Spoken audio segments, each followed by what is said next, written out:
На аеродроми, пристаништа и копнени гранични премини низ Европа, нови скенери и автоматизирани киосци ќе го трансформираат начинот на кој патниците влегуваат и излегуваат од Европската Унија, како дел од системот за влез-излез, односно ЕЕС.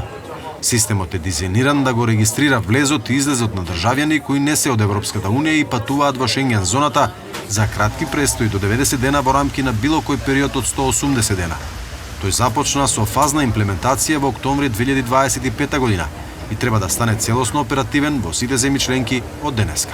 What I can say on the rollout is that when the system is operating well, on average, it currently takes only about 70 seconds to register an entry or an exit. All member states, of course, had declared their readiness to implement the entry-exit system ahead of its progressive launch. This was actually a legal precondition to launch the system.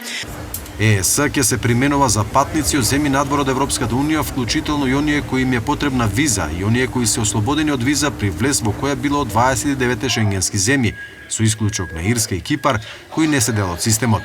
Наместо да добијат физички печат во пасошот, движењата на патниците сега ќе се евидентираат дигитално.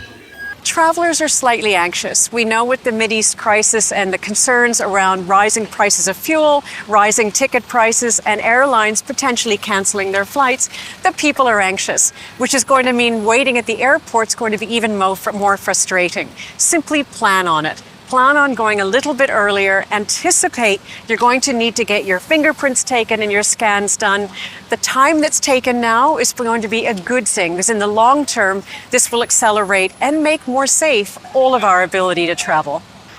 Како што велат од Европската Унија, земјите членки ќе имаат можност за време на летната сезона, ако се создаваат големи гужви на граничните премини, привремено да го суспендираат имплементирањето на овој систем, но тоа ќе може да го сторат само до септември месец. Во досегашниот тек на примената на новиот систем биле регистрирани 45 милиони влегувања и излегувања. Од нив на 25.000 патници им бил одбиен влезот во некој од земјите членки од Европската Унија, додека 600 патници биле означени како опасни за безбедноста.